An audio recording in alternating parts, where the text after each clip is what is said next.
welcome to the Buckeye Weekly Podcast. I'm Tony Gerdeman, here as always with Tom Orr and also Kevin Noon. Again, how's it going? Yeah, that was quite an experience. It was a little bit of everything. A little bit of I tweeted halfway through the first half that if you were too young to remember the 2002 season, it was, hey, the offense can't do anything right now. But fortunately, there's pick six coming, and that's going to keep the game close. And I had, of course, lots of people who went, and then a bunch of people going, this is totally different. They don't have a Maurice Clarett on the team. And it's like, my brothers and sisters in Christ, do you remember what this team looked like when Maurice Clarett was out? Right. If only there was a parallel to Ohio State missing its top running back and looking terrible during the first half of the game on offense. Anyway. You feel free to throw in your chats, your super chats. We'll get to all of that. You say this looked like 2002. I was thinking 2004. It was bad.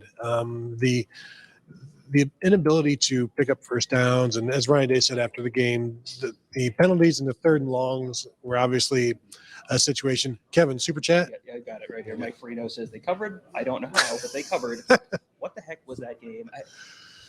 I mean, there are so many different directions you could go with that. It was an Ohio State team out-talenting a Maryland team, and that's just kind of what tends to happen in these games. And it was an Ohio State team that was spent the first half just shooting itself in the foot on offense and just a bunch of random dumb things. And I don't want to make any really strong statements because I didn't get a chance to see what the heck happened on the fake punt question mark that wasn't actually a fake punt. And then there's a bunch of other stuff that I kind of am excited to talk to you about because I don't know what the heck happened because I was down on the field. But yeah, Ryan Day said the same thing basically after the game. I don't know what the heck happened. I want to watch it. Yeah. Super chat from Mike Smith. I know where to start. This run game is terrific, and the offensive line seems to not be able to find their butts with two hands at times. Yeah, the run game, they rushed for 62 yards, 33 attempts. And some of that is sacks of Kyle McCord. Without him, you've got 80 yards, 84 yards rushing between Mayan and Chip Trainum on 26 carries, still not good. The lack of explosion is clear. I think the longest run of the day was one of the ones that Mind Williams at the end when he's running over people. Chip Trainum had an 8-yarder, and then I think his touchdown run was, I think I heard Laurie Schmidt say his second longest run of the day. Yeah. At that point, the second longest rush for OSU on the day.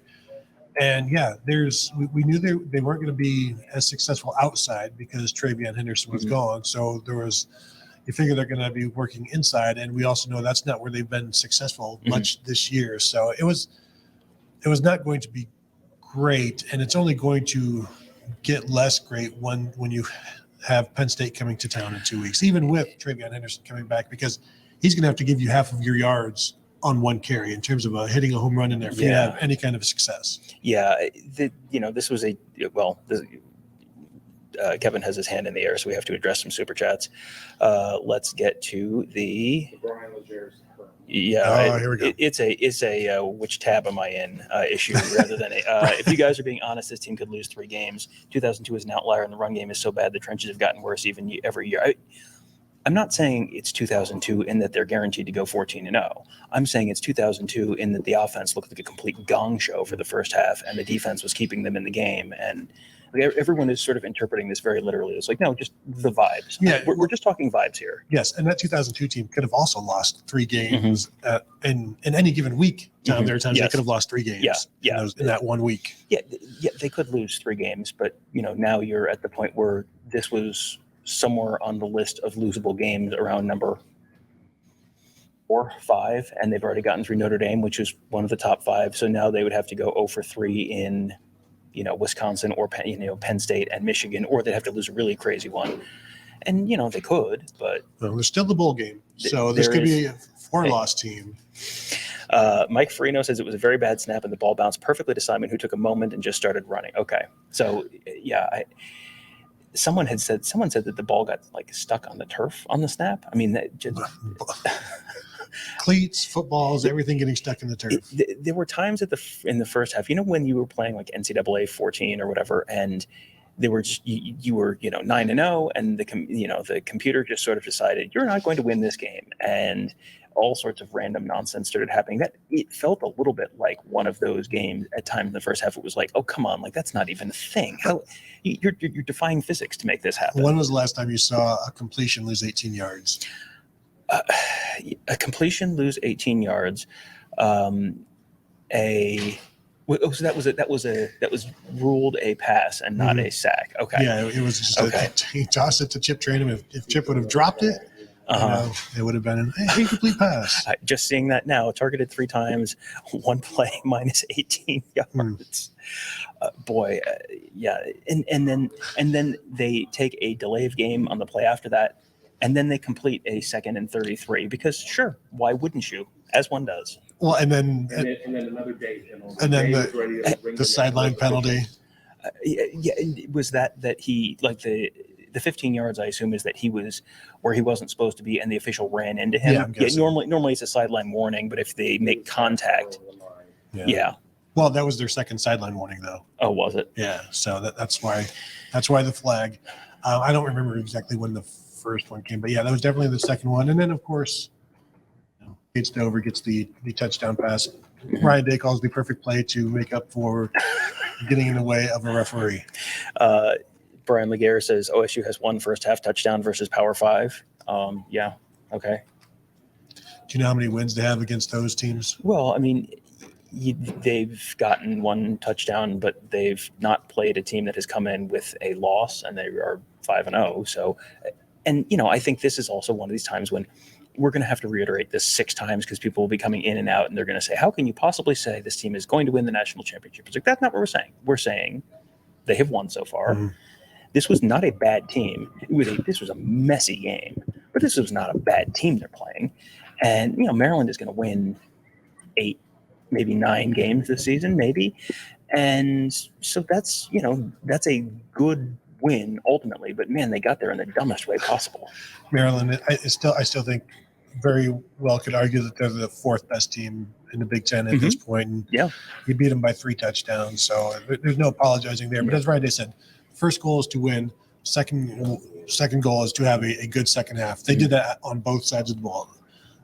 Defensively, they gave up the drive, and we'll get to the super chat real quick, but they gave up the drive to start the half, and then they shut everything down. I do think Maryland made a mistake by running the ball as much as they did when it wasn't working in the second half. Yeah, and I went and I was at the Mike Loxley interview, and we'll have some clips from Loxley a little later on, but Mike Farino super chat, was McCord throwing that to Chip so he would drop it, or was he truly trying to complete the pass? I assume if again, I'm not in a great spot. I'm on the far side of the line of scrimmage with a million bodies between me and him. Like, I don't understand how you went backwards 18 yards without recognizing, like, at some point, like, hey, this is a bad idea. Like, I'm not going to. Yeah, the traditional 18-step drop. Anytime you're going to do the quintuple move route, you got to give yourself some time. It's just reversing the reversing of the field that C.J. Stroud did a bunch last year and got away with it. Kyle has tried to do that, and the blitz was just not conducive to trying to get out of it that way. And we need to talk about Kyle McCord, but first let's do this super chat from Mike Smith. The penalties are a recurring issue that seem to happen in big moments. It's like when something good happens, there's a flag at times. Also, is a rushing attack worth being stubborn on when you average 1.6 yards per carry? And, 1.6 yards per carry, really, the running backs were averaging 3 yards a carry, which is not good. That's not a good thing, but it's also not 1.6. You got to sort of sack adjust it. So, yeah, it's not. I mean, it was a messy performance. It was a really messy performance, and I don't know exactly how much credit to Maryland on that versus just Ohio State just looking like they took it. They went to Cabo for the off week and then just kind of got back on like Wednesday. Like, oh crap, is that game Saturday? Oh man, my homework's due on Saturday. I didn't realize. Yeah, I think there's also maybe some perspective because it looked for a while like Maryland was running the ball well. Mm-hmm. They had some success, but they have pretty much the same numbers with their running backs as Ohio State did with their running backs. Mm-hmm. So there is a little bit of none of it was great. Yeah. But you see Maryland getting they were running the ball for some pretty good chunks for a period of time, but then it all stopped. And JT Tuimoloau, basically, I think he stopped most of it. Yeah, he had a monster game. I mean, this is going to be remembered as the Josh Proctor game, but it could very easily be remembered as the JT Tuimoloau, one of the JT Tuimoloau games. As for the flags, I think this is some of the flags. I think you kind of have to chalk up to the emotion of the moment. I mean, some of the moments, some of the penalty flags are just, you got called for pass interference, you got called for intentional grounding. Like that stuff is not emotional stuff. But Day getting flagged for running out there, like or stepping into the area where he's not supposed to be, like that's probably just an emotional thing. And he was not happy with the officiating all day long. And let me just preface this with the fact that no one is saying the officiating is the reason that Maryland had a 10-0 lead in the game.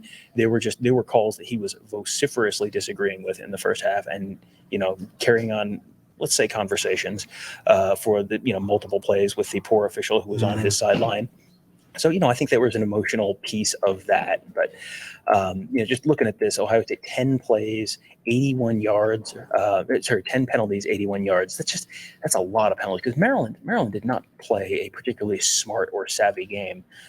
But, 4 penalties, 50 yards, that's not going to necessarily – they got out of some of the penalties. They didn't take the brunt of some of those penalties the way that you could. It didn't catch up with them the way that it could. So I was just looking at, and since Ryan Day has been head coach, Ohio State has had at least 10 or more penalties in the game 6 times. 3 of those times was against Maryland. They've been against Maryland. And then even in 2018, they had like 13 penalties against Maryland. Mm-hmm. It's just something about the Terrapins that drive the Buckeyes a little batty. But, some of that was on Ryan Day as well, because one of those penalties was his. So, yeah. Check yourself, Tom. Yeah, I didn't get called for any penalties. I think we need to talk a little bit about Kyle McCord, because, and again, I have been in a little bit of a bubble down on the field with little to no self-reception for large chunks of the day. So was there any speculation on Kyle McCord, looking at his stats there, 19 for 29, 320 yards, 2 touchdowns, that ends up looking like this, like, oh, that's a perfectly respectable stat line. And there were long chunks of the day where it did not feel at all like it was going to end up with a very respectable stat line. He had both ankles wrapped. There was black wrap, and I don't think I've seen that in previous weeks. And there were enough passes that were left. He left the one to Julian Fleming down inside the 5. He left that one short. Like that was that was like Julian Fleming could have fair caught that one. Yes. There was the long one to Marv. He left short. He also took forever to throw that one. Yeah.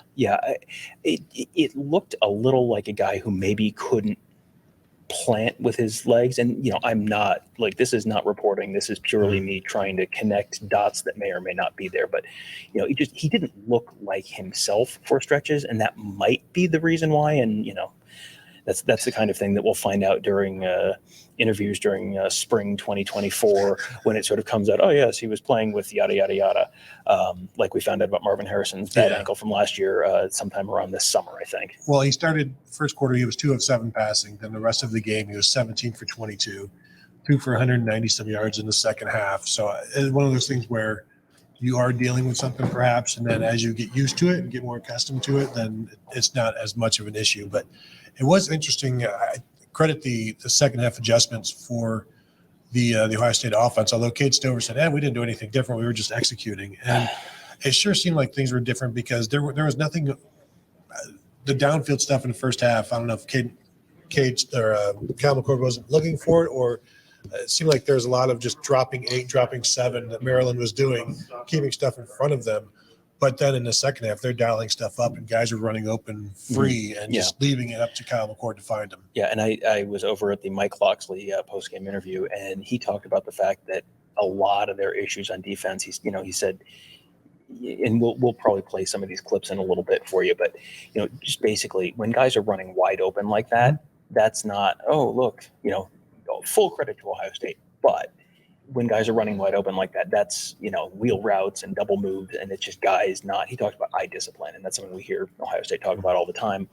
You have to, you can't guess. You can't think. You have to look at what you're supposed to be looking at and do your job and not try and do too much, and that's how you end up giving up big plays.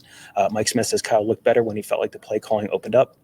Some short throws, but there was a stark difference between the first half and the second half. I mean, the first half, that first drive just didn't look right. Well, and they opened up with a quick throw to Marvin that was low, and that's been low several times this year, if I recall correctly. Like it looked like there was going to be some room there, but it just didn't get there. And they ran it later on in the game, and it didn't pick up much because Maryland was pretty prepared for it at that point. But yeah, it just there were times where it was clear that we all saw what Kyle McCord did against Notre Dame, but right now he does not look like the answer. And that was through most of the first half. And then he still finished with better numbers in the first half than Talia Tagovailoa had, while everybody's feeling like Tagovailoa is lighting the Buckeyes up. And McCord quietly has a good second quarter, and then third quarter, fourth quarter, really answered the critics as he did against Notre Dame. But until you no longer have those first quarters, then you're always going to have this expectation that you could have a bad first quarter. And if you have a bad first quarter against the wrong team, and they got the ball to start the game, and it just, went pretty flat. And then it for a while there, Maryland goes down and scores, and looks like they could have scored again. And they were shooting themselves in the foot. They were helping Ohio State quite a bit in that first half. And it felt like Ohio State was actually holding on at halftime. Yeah, well, Ohio State felt very fortunate. When it went in at 10-10, Ohio State felt extremely fortunate to be going in tied in a game where they were favored by 3 touchdowns at home. And that's, that was a testament to exactly how remarkable and weird that first half was. Mike Freno says, just want to mention Styles. He was fine in coverage today, gave up a few catches, but he was mostly in position with them and required a good play for the receiver. Also beautiful blitz.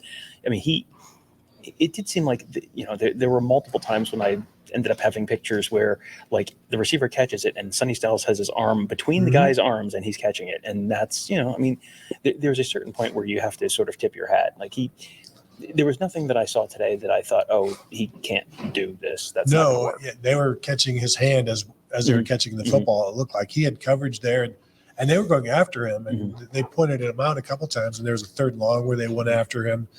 But they made some good catches. Jordan Hancock, I think, had got his hand caught on one. The initial touchdown pass on that first drive with Davis and Igbenogson, like he wasn't beaten all that badly, and they were just making some nice throws in there. So,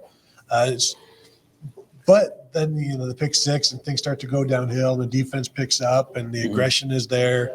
But I think this is kind of one of those Western Kentucky, Notre Dame. You look at the overall point total, and you're like, you give up 17 points to these guys when you gave them a 30-yard touchdown drive to start the game, and then they only have one other touchdown drive. That's pretty impressive. But that first half, they were moving the ball. They just weren't converting. Yeah. I mean, you look at the drives for Ohio State. They had we got a super chat before we get to the drives for Ohio State. Jimmy Kramer says, what is more concerning, an offensive line that does not seem to be developing, or what seems like a huge regression in linebacker play? Well, yeah, good questions. More concerning, Ryan Day did say, like, he's going to be looking at the offensive line, and if there are issues there, I mean, if they have any better options, like, I don't know that they do. And do you start changing things mid-season when now you're going to have to get those guys to gel? Like, it is a concern when you're not running the ball as well. And there was some pass pressure, some pressure on the pass as well that kind of hurt them. But like, I don't know what the answer is in terms of personnel. Like, who are you changing out? Because if you might say Victor Cutler, has he now played enough, practiced enough, repped enough to be brought in? But at this point, Carson Hinsman has played more center than Victor Cutler played. Like, he has more start. He has as many starts now, more starts now than Victor Cutler had at center at Louisiana Monroe 2 years ago. Yeah, and I don't know. It feels like there was plenty of time to experiment and try something new, and now you're through camp, you're through the first 3 weeks of the season, and you can kind of screw around with stuff and figure it out. And now you're going to Purdue next week, and Ross-Ade Stadium is haunted, so whatever, we'll find out how that goes. But then you're 2 weeks away from Penn State. Like, this is not the time to be, there's no saying about changing horses in midstream, right. And it's not. This is a good idea. Now the linebacker thing is concerning as well. Tommy Eichenberg had like 13 tackles, and wasn't an outstanding performance. The missed tackle on the Talia Tagovailoa scramble, where he could have had him for a stop, and it didn't happen. And Steel Chambers and Cody Simon switching back and forth now. That it's not like a panic move because Cody Simon's a vet and they trust him, but it's concerning that Steel Chambers has not taken that next step and is playing to the point where they're looking for guys to get some of his snaps. Yeah, and just Fort Wayne Buckeye says, and we're going to come back to the defense in a minute, but we just want to we're stacking up super chats right now. Fort Wayne Buckeye says, let's lighten it up a bit. Was Tony disappointed in the last field goal, so the score wouldn't end 34-17? P.S. Safeties played great today. Yeah, I was a little disappointed indeed that my score prediction did not happen, although it did happen for a while. Much of the fourth quarter, in fact, it had happened. And then it went and ended up being a little bit closer to Kevin's score, which is even worse. Yeah. It was, I think I had 35-21. Kevin had what, 38-17? 38-17. Yeah, I mean, so that's pretty good. So, but I won because Kevin overbid. That's true. Price is Right rules.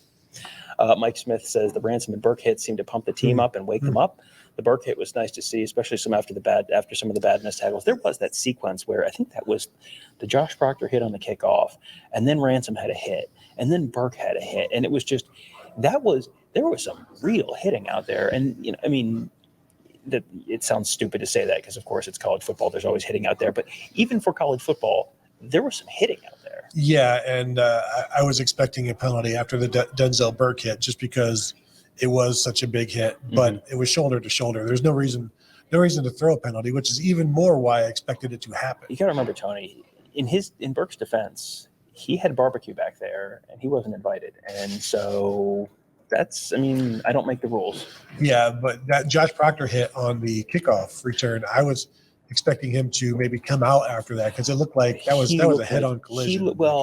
I have a still image of that where looks like he's got his head going horizontal. Like that is not how they teach you to hit. And that was one where I wondered if there would be a penalty. I wondered if he was going to get checked to make sure he didn't get his bell rung. And then I saw a teammate slapping him on the helmet. I'm like, don't do that now. Just probably, let's let that settle down a little bit.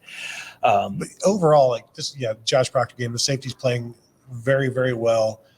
Josh Proctor in coverage, he got a scramble drill where Tagovailoa went to him in the left corner of the end zone and went to his receiver, and Proctor was in the vicinity. Like he is now playing as well as we had been told about him many, many years ago. And the potential, the athleticism was all there, the ability to cover ground, and he still has the hard-hitting nature that we've seen over the last 4 or 5 years.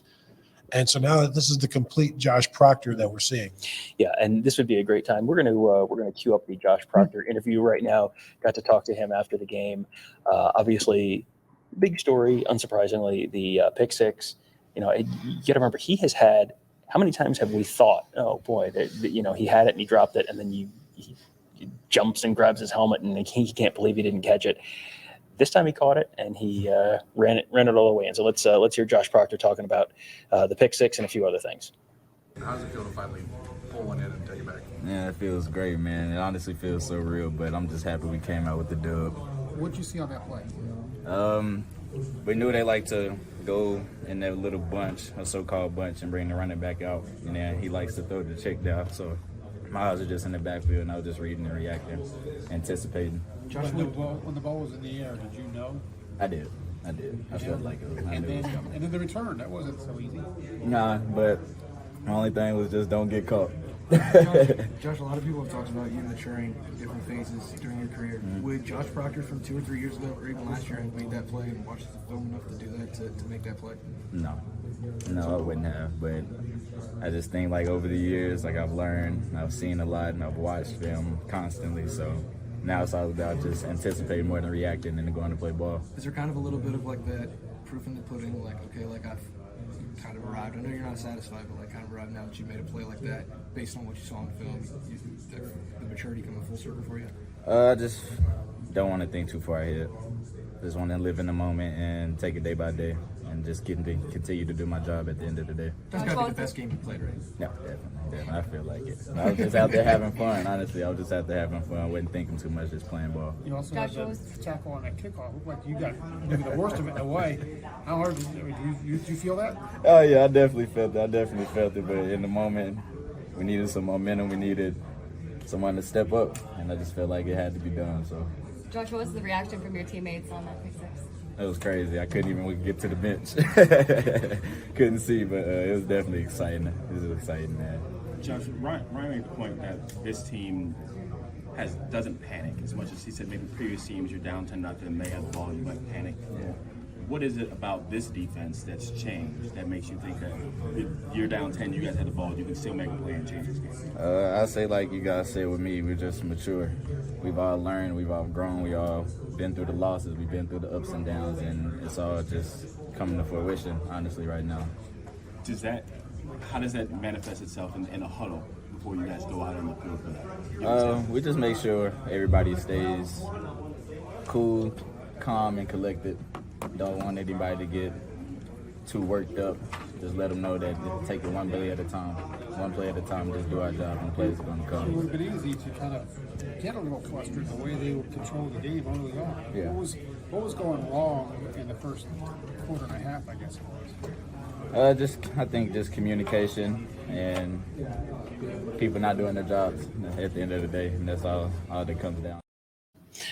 So yeah, that was Josh Proctor.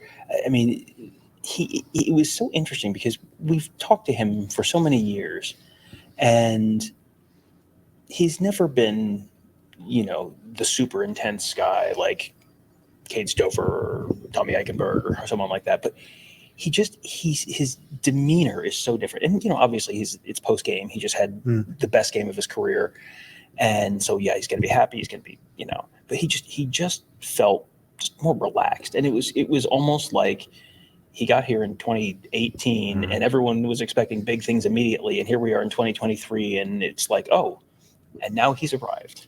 Well, and Ryan Day talked about it earlier in the week that he's a more mature guy than he was years past, and I think you mature through the injuries, through the just being around. If you're in college long enough, Tom, you're eventually going to be a doctor or mature, and right now he's mature, and he's always smiling. He's like a happy-go-lucky guy, but he is more serious now, and that is what they needed. And they need him to be consistent, and you become consistent through maturity.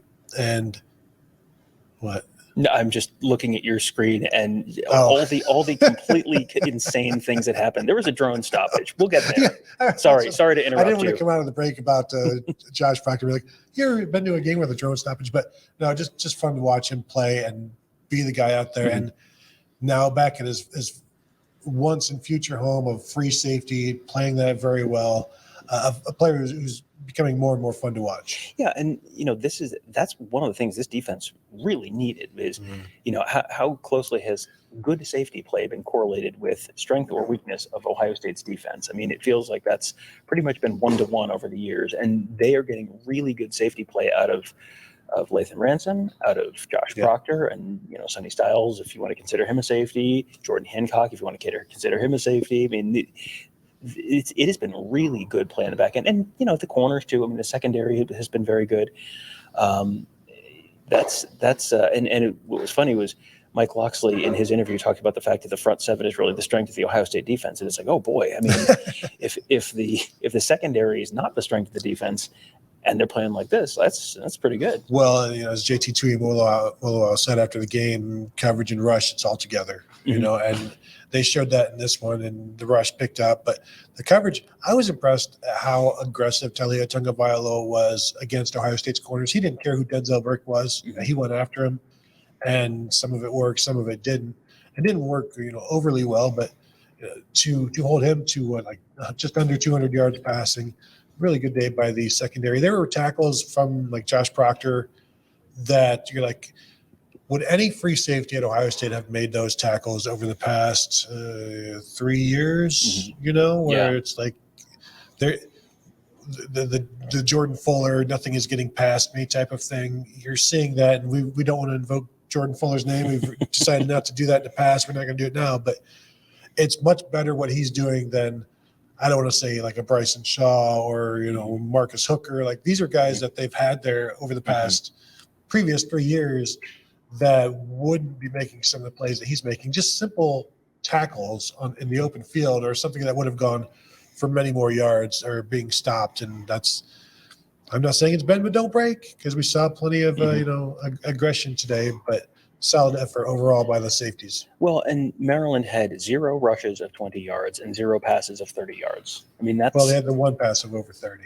Well, It's like a 30. The box score says the long is 26. So I'm very sorry, but That's fine. That was one of my bold predictions. I'll take it. I have to call moops. Looking at the box score, it's so interesting to look at when Maryland was successful and when they weren't. It was start of the game, scored a touchdown, 10 plays 50 yards. On the next, they get stopped on 4th down, 12 plays 60 yards. On the next drive, they kick a field goal. And then in the second quarter, Ohio State completely shuts them down.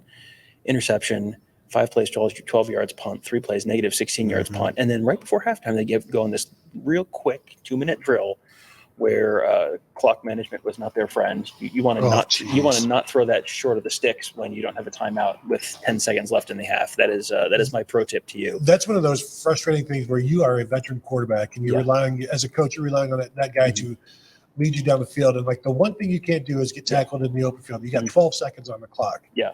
And he dumps it over the middle. Yeah. So a guy that is definitely going to get tackled. Yeah. And then they come right out of the half, 9 plays, 75 yards. And, the first drive of the first half, they score a touchdown. The first drive of the second half, they score a touchdown. After that, 7 plays, 25 yards, an interception, 4 plays, 11 yards, punt, 4 plays, minus 8 yards, unknown. I don't know what that means. I don't know which one that the result was unknown. 3 plays, negative 2 yards, punt, 3 plays, 5 yards, punt. I mean, and so you get through that first drive of the second half, and then they have 36 yards total offense after that, I believe. Yeah. I mean, that's what you look at last year's Michigan team. How was last year's Michigan team so good on defense? How were they good? And it was, you could move the ball on them in the first half, and then you get to the second half, and then you really couldn't do it anymore. Now, Notre Dame moved the ball against this Ohio State team 2 weeks ago in the second half. So maybe, this is not a perfect correlation by any means, but that's what good teams do is, okay, they came, you come out, they adjust, they readjust at halftime, you adjust to their adjustments, and then if there's not a counterpunch, then you win. Yeah, no, it was actually 31 yards of total offense over their final 5 drives, and they had 4 drives of 50 yards or more, and then boom, Ohio State just shut it off. And like I said earlier, I was surprised at how much Maryland was trying to run. Like when they ran it 4 straight times, and got stopped on the 4th and short. That was puzzling to me because they were having some success. But when play caller goes away from something like Maryland's passing game, I think that tells you that they're not being as successful with it as they like. So you got to try something else. With the Ohio State offense, that first half was horrific. But then they close it with the field goal, and then it's 5 straight scoring drives to start the second half, which. That's going to win most games. And sure, 2 of them were field goals, but you're going to take that and you're controlling the game. You're controlling the ball. The confidence that Kyle McCord is showing, and talking to Kate Stover about Kyle McCord, and he's echoing what other people have said. But basically, we're all seeing what they've always known about Kyle. And I want to be like, but did you see the first half? Or did you see that first quarter? And there's no concern, like never a doubt. Sure, in terms of doubt or whatever, like they weren't concerned. They weren't worried because of the slow start. And that's something that Ryan Day said, where as people are probably watching that live as well, that in the past, this is a more confident team, a more pressure controlled team, and there's no panic in them at this point. And in the past, there maybe was a little bit of panic, and whether that was against Michigan or whomever, this is a different demeanor of this team. Yeah, and you want to be able to, you want to be tested. There's a fine line between the team that is never tested at all, and then you get into the the college football playoff, and then all of a sudden, like, oh, we haven't seen a team like this all year, and we don't know what to do. Yeah. You also don't want to be the team that's tested every week, because that team, eventually the ball bounces not your way, and then you lose, and that's not great. This team is, they're probably a little more on that side of things than they are on the this has been too easy side. But they've gotten it done, and now you gotta figure it out at Purdue next week, and then you've got your real test, and we'll see what Penn State looks like. I think they're going to be more of an I don't know, is Penn State more of a test than Notre Dame? I mean, if you factor in the location, maybe. I think Penn State's defense is better, so I'm not expecting Ohio State to score 37 like they did today. I don't expect them to run the ball much at all. Like I said, TreVeyon Henderson's going to have to bust one for them to put any significant numbers on the ground, in my opinion. Tom, can I put a super chat in to talk about the drone stoppage? Sure. Super chat from Tony Gerdeman. Hey, what happened with the drone stoppage? It was funny. Down on the field, the ref said something, and no one around me could understand what he said. And then he just said, teams go to the sidelines. And we kind of went, what happened? Like, I'm looking, is there someone down on the field? What's happening? And then he goes, okay, whatever, it's all clear. And it was like, what happened? I don't know. Were you scared that there was a drone above you? It was, I didn't hear the drone. I assume it was not like a Predator drone that was like armed. I assume you wouldn't even know it before it hit you. Yeah, that's true.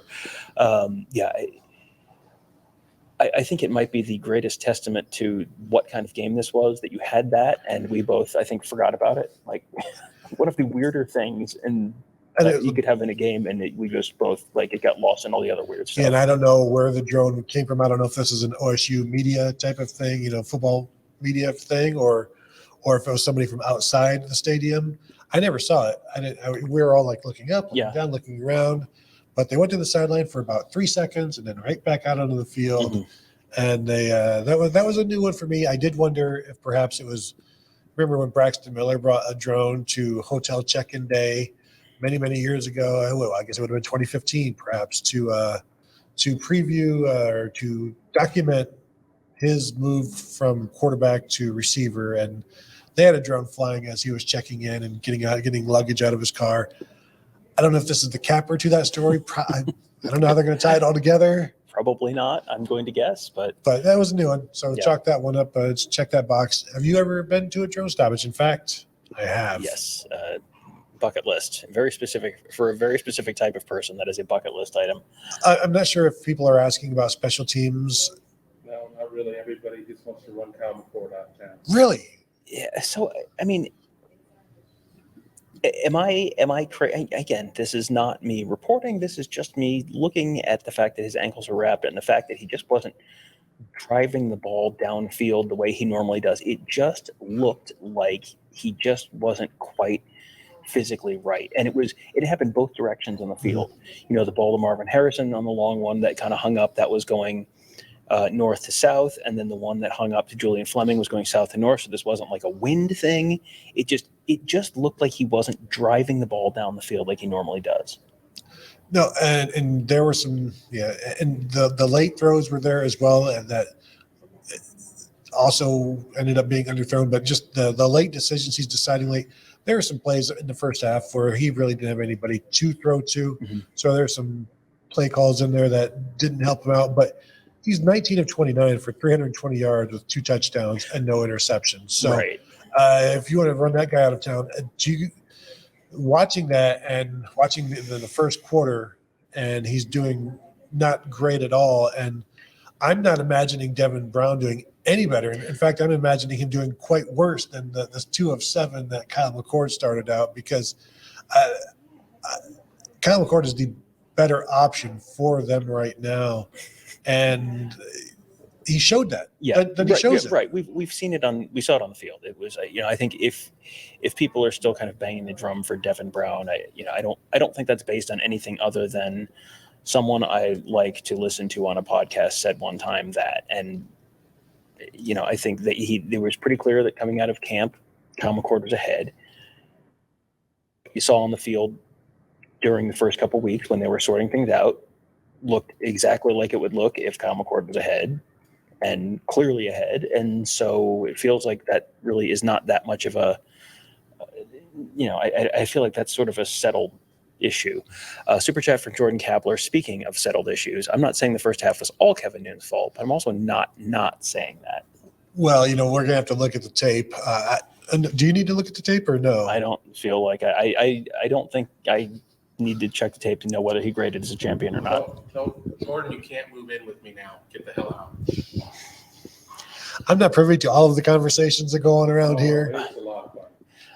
I'm picturing like a Three's Company kind of situation. I don't know. He's going to cook and clean.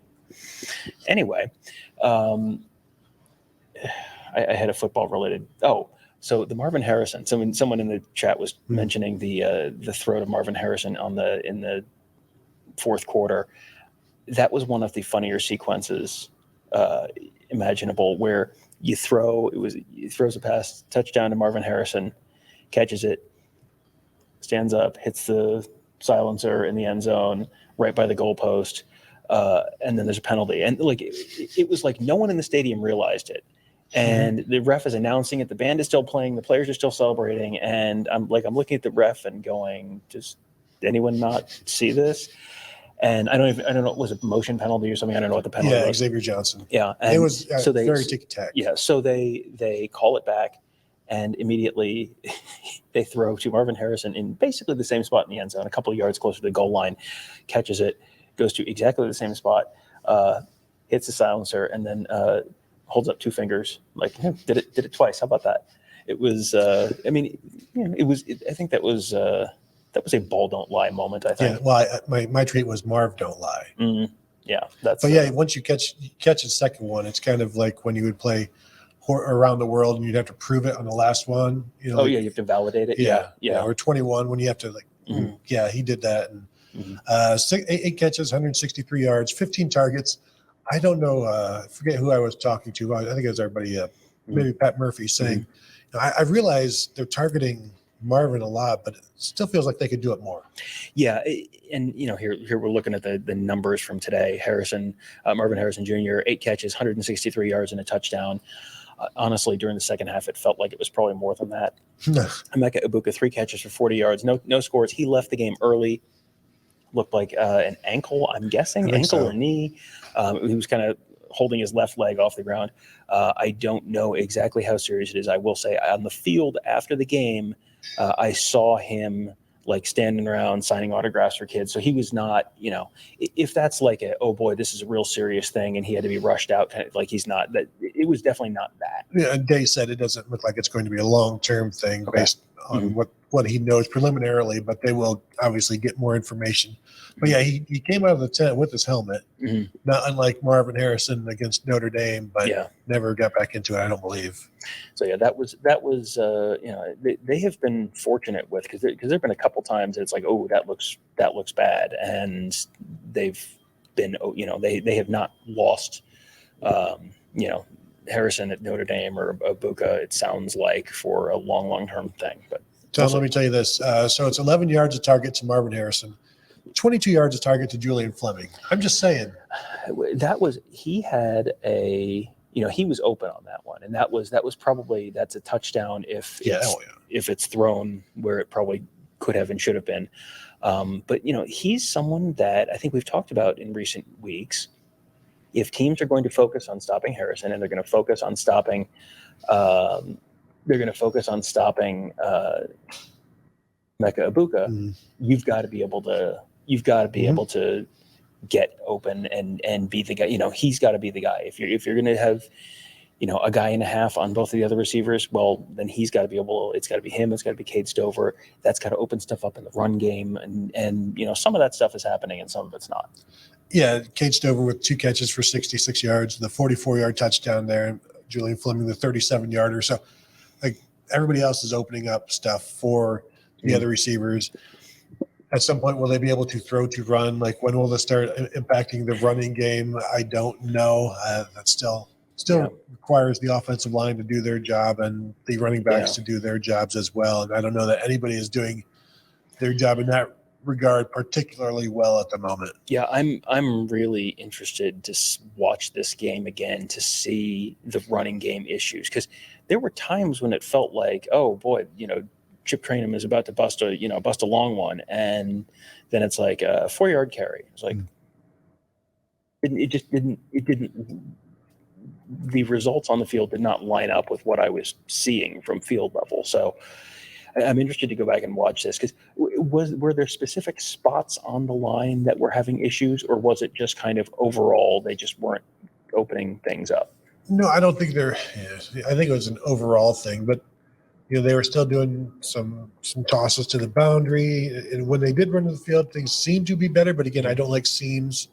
But I think he rushed for 25 yards on his first 5 carries, chipped dead. So then it was 26 yards on his next 15. So not great there. Yeah, 20 or 36 yards. 20 carries, and you average 3.1 yards per carry. That is the most carries I can remember seeing a guy have when you're at 3.1 yards per. That's a bizarre combination. Well, and he was almost every carry did go for like 3. It's between 2 and 4 yards basically is what he was getting. He is 3 yards and a cloud of dust. Very much. That's why you give him the ball 20 times, boom, you win. You beat a Big Ten foe like Maryland. Boy, Tony, don't cheat. Don't look at the box score.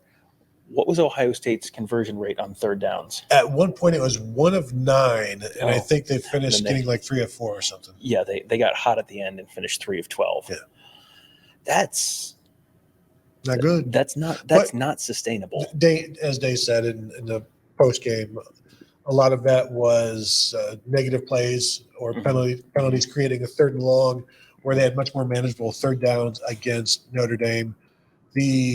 The penalties, when the offense is playing as poorly as it did in the first half, a 5-yard penalty was a killer. Oh yeah, 15-yard penalties, forget it. Just punt now. Yeah, as long as you've got everything coordinated on your punt team and you're not lining up illegally.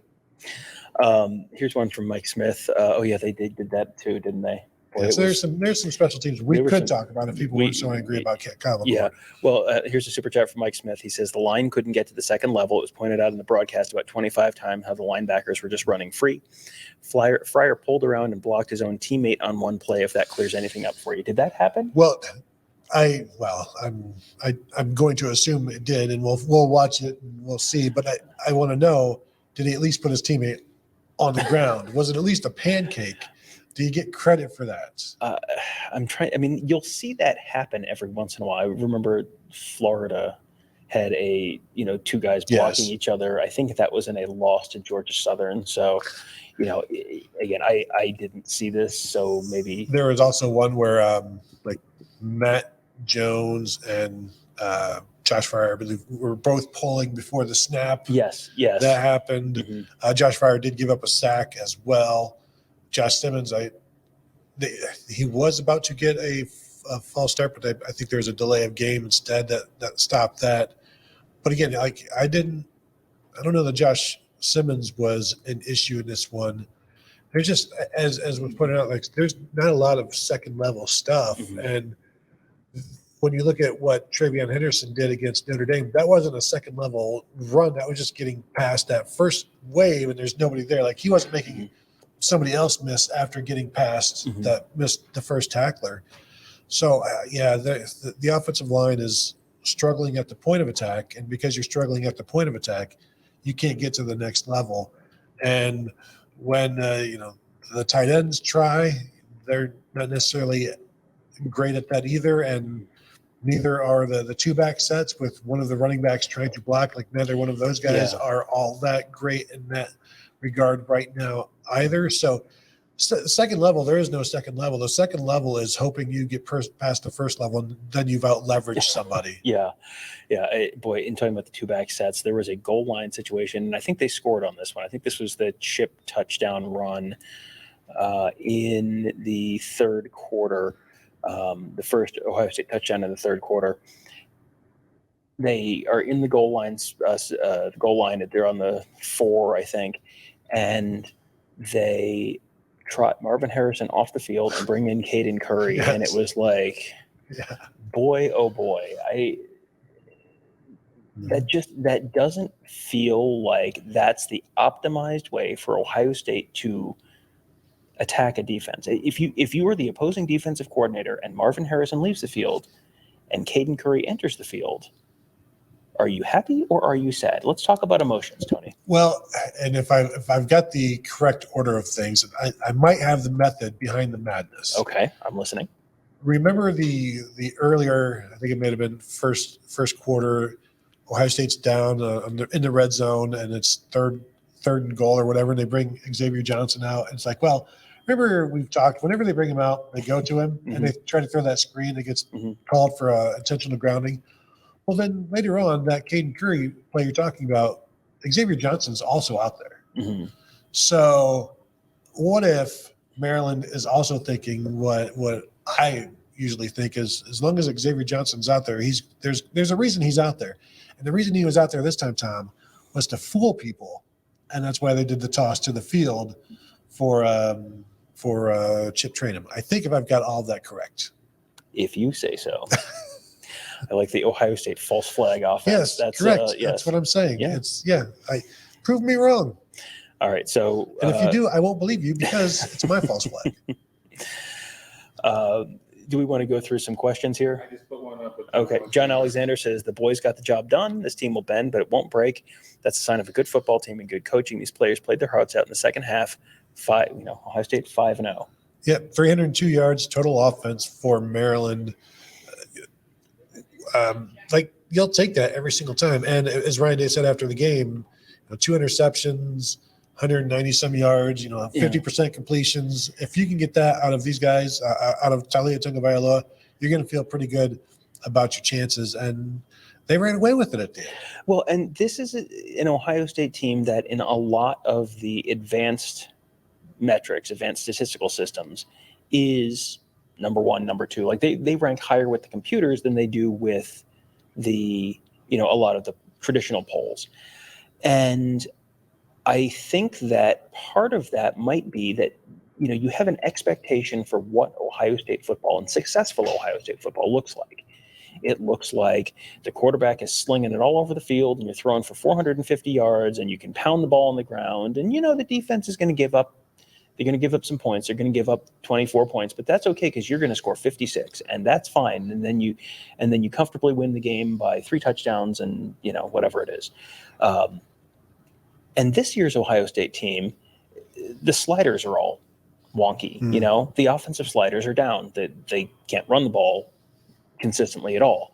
The passing game is okay, but it's not incredible. Like there were, smart football people that I saw on Twitter today, national folks who are like scheme people, talking about the fact that, this is, Ohio State having an average quarterback. And, I think Kyle McCord is probably better than average quarterback, but the offense doesn't look like what you're used to.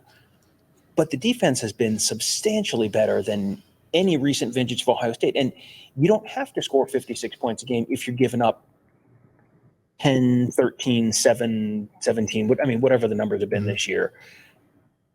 You can score 37 points and win comfortably if you're not, you're not giving up 28, 31, 35 points. You're giving up 17, and so then you win by 20 points. Yep.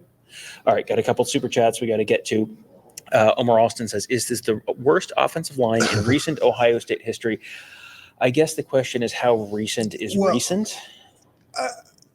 Every offensive line is a work in progress through October and beyond. The 2018 running game struggles, do we put that on just Dwayne Haskins not being part of that, of that running game? I'm tired of doing that show. We did that show 25 years ago. I don't want to do that show again. That was 4 tackles, the 4-tackle offensive line. And they've done that again in last year? They did the 4-tackle offensive line. The 4-tackle line was 2021, right? Yeah, that was 2021. But yes, 2018 they also were. I think they're similar, but this being the 4-guard offensive line, I think is it the worst O line in recent? I'm not going to say it's not. It needs to get better to be as good as several, but I would have to go back and look and really see. Obviously, 2019, 2020, they made the playoffs and things are fine. Any offensive line, I think, with Paris Johnson and DeJuan Jones on it is you can't say was worse than this one because that would be a lie. Yeah, I'm trying to remember which year. I think it was 2018 was the year where it was like Malcolm Pridgeon and Demetrius Knox and those guys. And Michael Jordan was a junior. Yeah. That one was, they had significant issues that year. And Isaiah Prince, the senior. Yeah. And that was a year where that offense looked, it wasn't great. It wasn't well-rounded, but it looked more like what you sort of associate with Ohio State offense under Ryan Day because they were slinging the ball all over the field. And that was by necessity because they couldn't run the ball and the defense was terrible. So you had to have Dwayne Haskins throw for 499 yards against Northwestern. Well, and they had an more up-tempo offense as well. They had more plays, probably. I went back and looked at my spreadsheet, like 10 or 12 plays per game more back then than they do now. But I think this one is still not as good as that 2018 offensive line. Mm-hmm. Yeah, they need to continue to get there and honestly get beyond that. Mm-hmm. And with some new guys in here, they're going to get better and they're going to get better. But I don't know that they're going to be good enough to run the ball and get the job done. We can also say the same thing about the running backs because. Mm-hmm. Mayan Williams does not look like Mayan Williams of last year and the year before. Chip Trainum came to play linebacker. Everybody loves him, right? But he's a 4-yard per carry, 5-yard per carry guy throughout his career. So to expect him to be something more than that, I don't know that we should. And of course, 80% of Ohio State fans are ready to throw Travion Henderson, out of the county. He's terrible.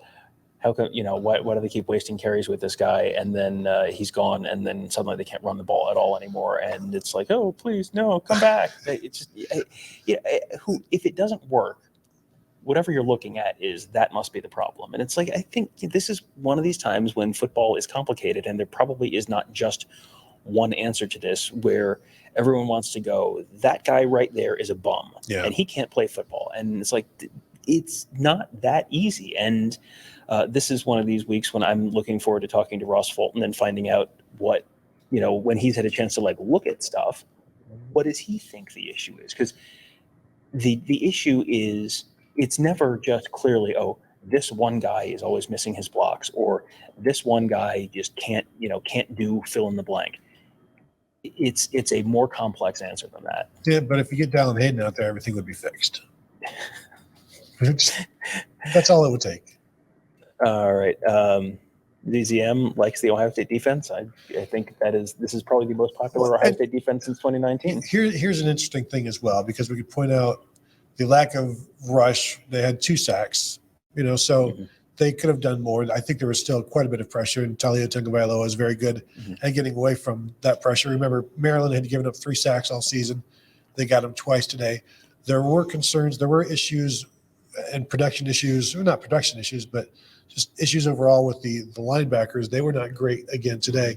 We're talking about these issues where things weren't great, and yet it's still 17 points, 302 yards of total offense, 4 yards per play.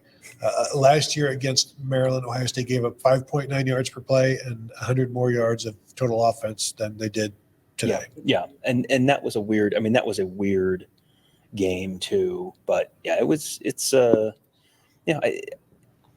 I know everyone, if you say anything negative, then you're being a hater. And if you say anything positive, you're being a homer. So this is a team that continues to be work in progress in a lot of different ways. Quick score check from the West Coast. Is UCLA a good fit for the Big Ten? Well, they're currently beating Washington State 12-10 in the third quarter. So you tell me. Well, hey, I think Washington State plays some Big Ten football at times as well when it's raining and terrible out there. The CT Foster 01 says, aside from Marvin, who else do you think will grade out as a champion today? I mean, I think JT Tuimoloau, Josh Proctor. I was thinking of offense, and I couldn't think. Yeah. I mean, that's going to be interesting. And sometimes Ryan Day will talk about that, and sometimes he chooses not to. Well, when there's nothing to talk about. Yeah. Well, yeah. It would be interesting to know who does and who doesn't. I'm just sort of thinking through. A lot of that is going to be Emeka Ibuka might not because he got called for holding on a play, and Day disagreed with that call, so he might strike that one from the record. Day disagreed with a lot of calls today. How many games do you think of these 5 games that Ohio State has now played and 5 offensive linemen playing those games, the 25 opportunities to grade out as champions? We know one, Josh Fryer in the opener. Would you be shocked or dismayed if I put the over under like 1.5? I think it has to be more than that. It's going to be more than that. But the total number being you can't keep 5. That's not good enough. Well, no, that's and you're seeing grading out as a champion is sort of the standard. Yeah. That is the standard within the program, and that's 80%.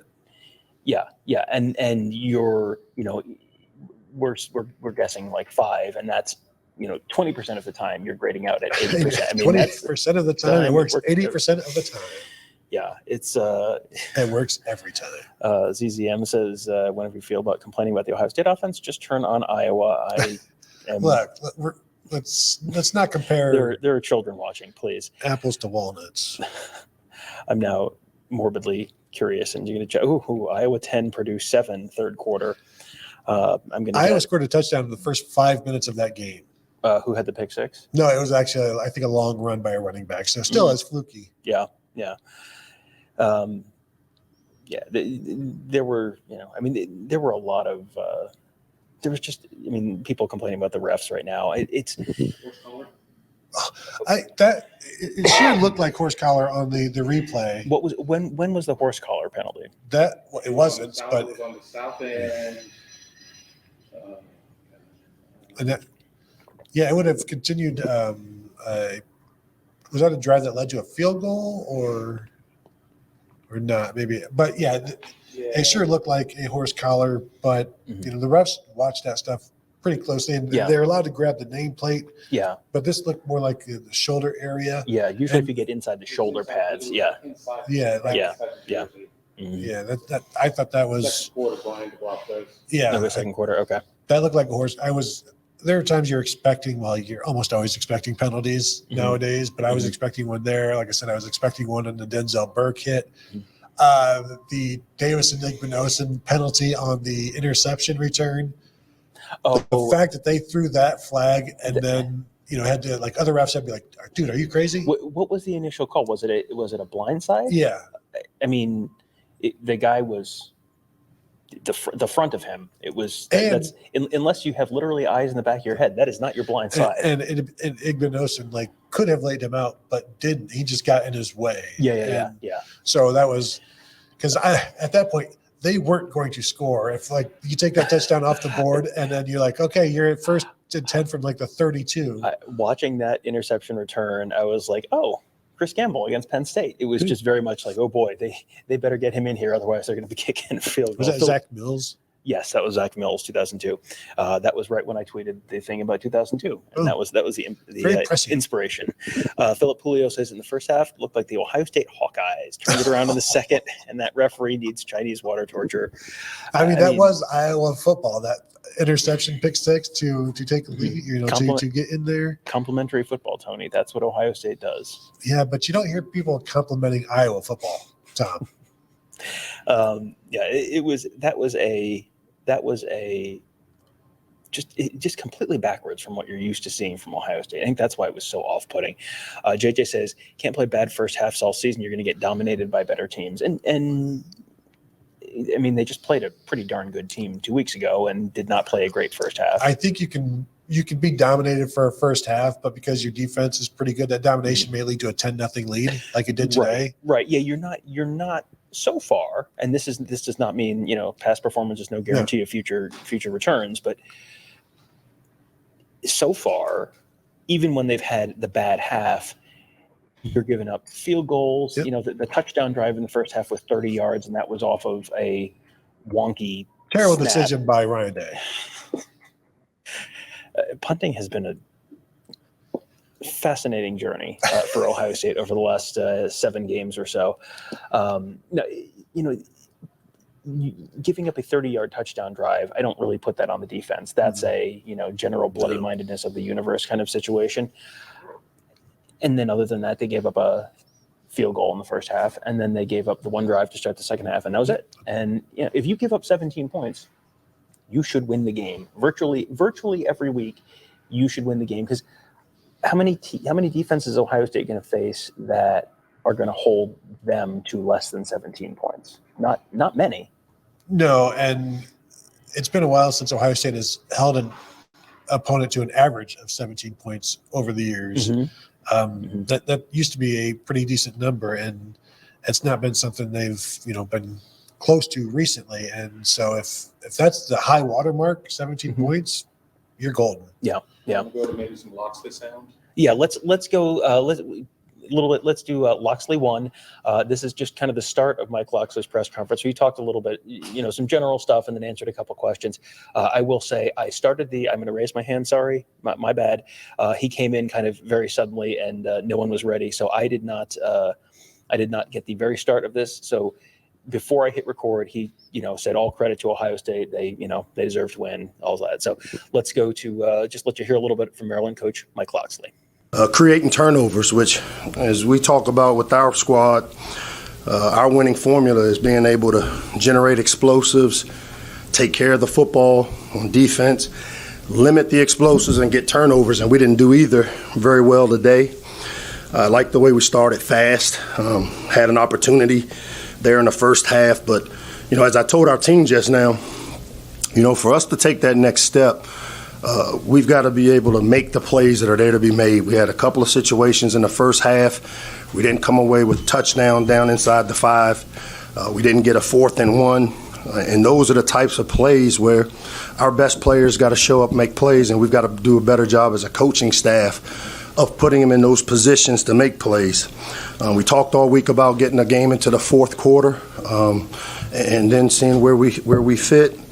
We were able to do that, and I just didn't like the way we finished, which, again, we can get those things corrected. When you go back and look at it, I'm sure we'll see that there were some opportunities that we had that maybe affected us affecting us more than it was Ohio State. And it's my job to make sure we get those things corrected. So I guess with that, I'll open it up to any questions you guys have. Coach, you talked about the turnovers. With these 2 picks, what you see in the I mean, obviously, when you turn it over, not good. You give up a pick 6 there. Now, when you watch the tape, the receiver's supposed to turn inside, he turns outside. That's a communication issue. There's the ball should have been thrown inside. We should have had a receiver inside. But, Leah's a veteran player. He's played a lot of football for us. We'll win and lose with him, and I'll take my chances with him because he's a competitor. I like to saw him play a little better today. We'll look at the tape, get him corrected, and get back home and at the Shell and got Illinois for homecoming. George, what's up? You guys had good protection in the first half, but struggled with the rest of the game to get the run one. Something more about what they were doing than what you guys were doing. No, I mean, again, their front 7 is the strength of their defense. They play heavy-handed, especially in the interior parts of their defensive structure. But as I said, and even I'll continue to say it, it's more about what we do a lot than what they do. There wasn't a scheme issue. Our inability to run the ball wasn't numerical because of the numbers they have or they schemed us. It was a matter of our players making plays up front. We were able to generate a couple of explosives, but not enough today.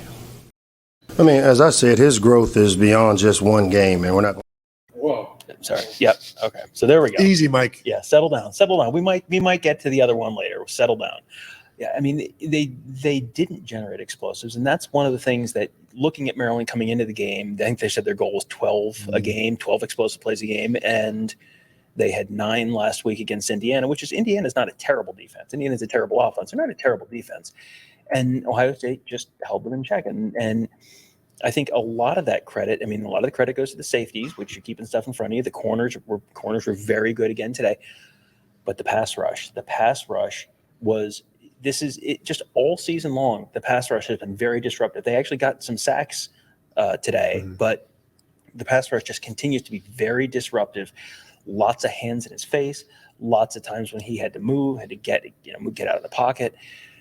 all of that stuff. And, you get a guy out of the pocket, all of a sudden, if he has to go one way or the other, that kind of cuts the field in half. Yeah. If you're rolling right, you're not throwing downfield diagonally to the left. And that limits what you can do in terms of explosives. And you also have to have time to be able to throw the ball downfield.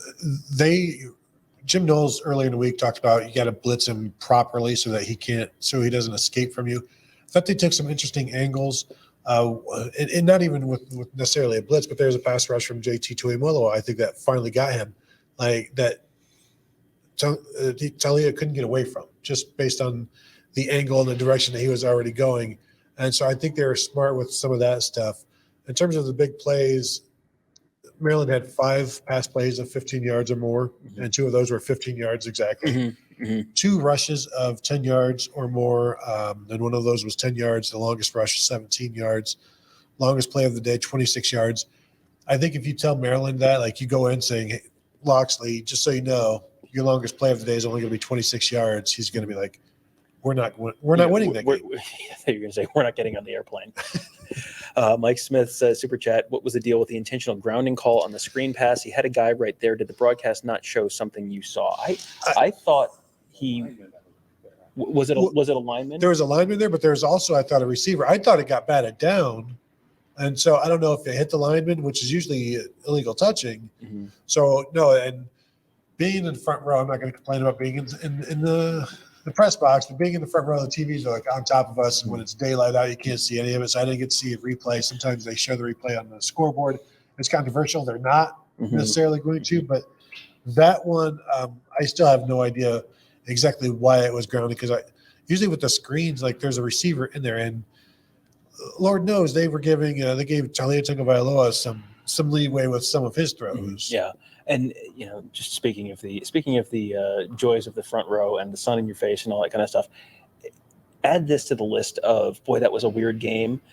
The weather today, it was cloudy, and then it was sunny, and then it rained, and then it was sunny, and then it rained, and then it was sunny, and then it rained, and there was a little bit of, I don't know, it must have been hail and not sleet, because it's not cold enough to be sleet, so it must have been hail, just little hail, and then it was sunny again, and it's sunny now. I mean, blue skies outside. It was like, you can just make up your mind and like whatever. I'm perfectly fine with whatever it is. But the forecast did not have rain in it for most of the week. And then all of a sudden it sort of popped up today. Well, yeah, just sitting, because it was overcast for most of the morning, but then there would be like pockets of sunshine that would just like shine down and blind you in the press box. And it felt like this is like one of those cat boxes with like air holes, all throughout the box. And then you got some sunlight coming in randomly. And that's what that was like. And it was difficult. And then, getting down to the field, I came down with like 6 or 7 minutes to go. And then I went back upstairs, but I came up here with like 3 minutes to go because it was just, the rain was just too much. It was just heavy. They were heavy drops. Plus I had my backpack with my laptop. I thought, you know what, I better get upstairs and get safe for my laptop. Yeah. You're a house cat. We understand. We get it. We have any other questions we need to get to? Here's something from Mika. Mika Hanna says, Mayan looked like he was fired up. Wish he would have played more. I looked at the stat broadcast with, I don't know, entering the fourth quarter, and he had 1 carry for 1 yard. Yep. And it was like, I mean, it's so weird to me that he's healthy. They said he's healthy. He played. He's healthy. And Chip Trayanum was not doing incredible stuff by any means, but Chip Trayanum had 20 carries and Mayan had 1 entering the fourth quarter. And that just, I mean, that obviously to me says there is substantial separation between the two of them. But then when Mayan was in there, obviously it's the end of the game and you're kind of in garbage time, but he looked good running it there. So it's just weird. Yeah, it's weird, but the delineation is clear. Like, there is separation there. And I don't know if it's because right now Chip Trayanum is better straight ahead. And like I said, I still think Mayan has dropped off something. He's not the running back he was last year. And he made some powerful runs in this one, but I don't know that the quickness doesn't seem to be there. The make you miss, like he was the guy that would make that first guy miss and then go lay somebody out. Now it's just like, I'm just going to try to lay somebody out. And, the first guy that comes into the area, I don't know that the quickness is there right now. And Just seems to be starting out. He seems to be starting out slower than he did a year ago and the year before that. The explosion for me isn't there when I watch him. Yeah. Interesting stat here in the chat from Kevin. This was Ryan Day's 50th win. 50-6. 50 Not and good 6. enough. Not good enough. Those six losses unacceptable. Well, and the thing is, like, for the standard for any Ohio State coach, you take over. Mm-hmm. How quickly should you win your 50th game? You should win it within your first 60 games, probably, right? Whoever you are. Yeah.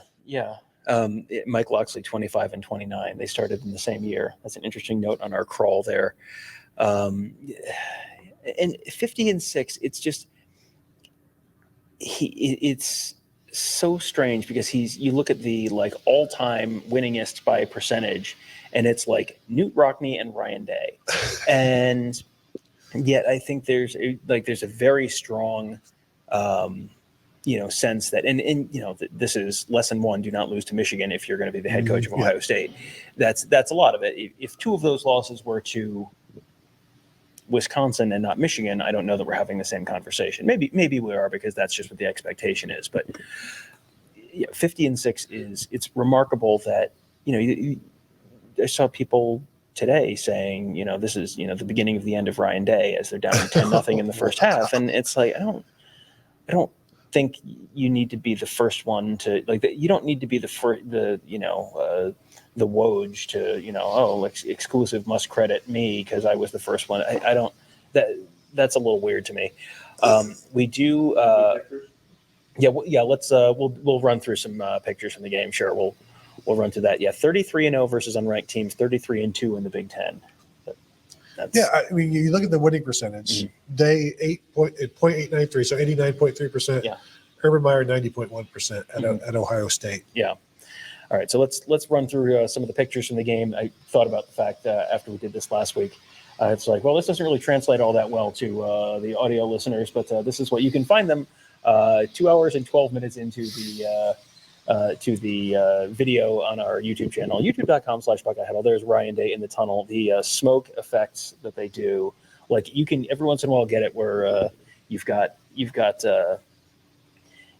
someone's just on the other side of the smoke, and you end up getting these really cool pictures. So that's just the pregame tunnel there.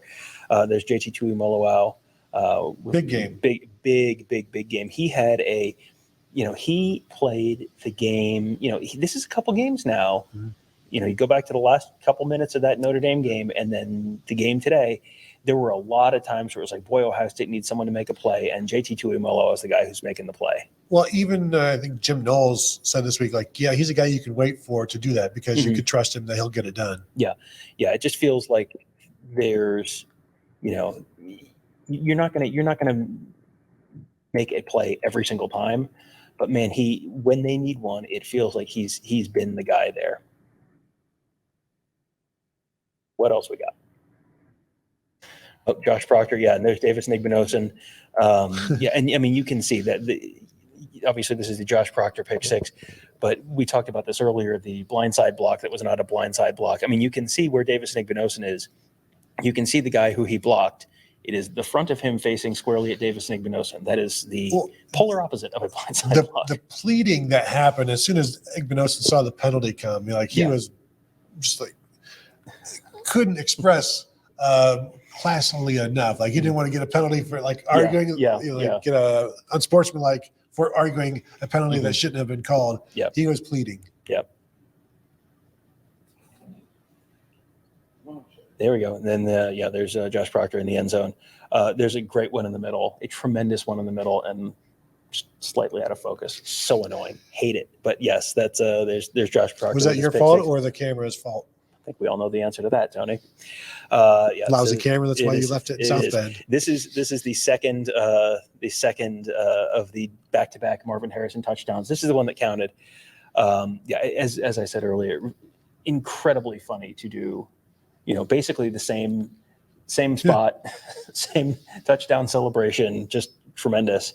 After the previous one was called back on a motion penalty. Do you think Ryan Day said before that play, "Watch this"?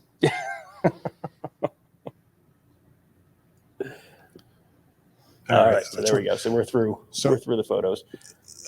Just looking at Oh, there we go. Here we Oh, there, yeah, another JT Tuimoloau, and there's Is it there's Marvin. There's Marvin holding up two fingers for. Hey, look, I scored twice. That's a peace sign, Tom. Yeah, and he was like that. You can see the smile on his face. Like I think he found that very amusing that he did that. Like, of course. Like, how could you not? You get Yeah. something taken away, you're like, all right. Yeah. And then it's like, take this one away. Mhm. What do you? Then I'll do it again. You want to take it away, please? Yeah. I should have motioned illegally just so I could do it a third time. I did think about the fact that he lost the touchdown on the call in Indiana, the out of bounds, like the illegal touching call. Oh yeah. That Big Ten later said, "Oops, shouldn't have been a penalty." So if he had lost another one on a penalty, that would have been. And you said you said the penalty was a little ticky tack on the motion. Yeah, it was bizarre because Xavier starts to turn. He's in motion, then he kind of maybe turns and faces the line of scrimmage. And as that is happening, somebody else kicked up a heel. So I don't know exactly what they're calling, but if they're calling because he's turning towards the line of scrimmage, Emeka Egbuka does that every single time. Mm-hmm. So yeah, and they should call it. But yeah. Marvin mentioned during his breakout interview that it was not the first touchdown he's had called back this season. Yeah. Is that right? Yep. Oh, and sorry, our producer. I said, okay, you can come out of the picture, and he said, no, the shot of the day. And I forgot about this one. Yeah, that's Marvin Harrison going up on the sideline. That was the ball. That was, I think, right before halftime. I think. Is that the one after the deep pass? Back-to-back. It was. Yeah, it was. Yeah. And then there was that one. Yeah, there was a deep pass, and then this one where the ball is so. That is not a great throw, but this is why we say, hey, you should probably just be throwing the ball to him more, because even if he's covered, even if the ball's like, oh, that's not an ideal place to throw it. He catches it, and then he comes down, and after making this incredible catch, then he comes down, and then he makes a guy miss, and then he picks up another 5-10 yards. Did that drive end in a touchdown though? I believe that ended in a field goal. That's why you throw to Marv more. Yeah. It's a get out of jail free card. Or what did Tim May had a good line, and I don't know that I wrote it down anywhere, but the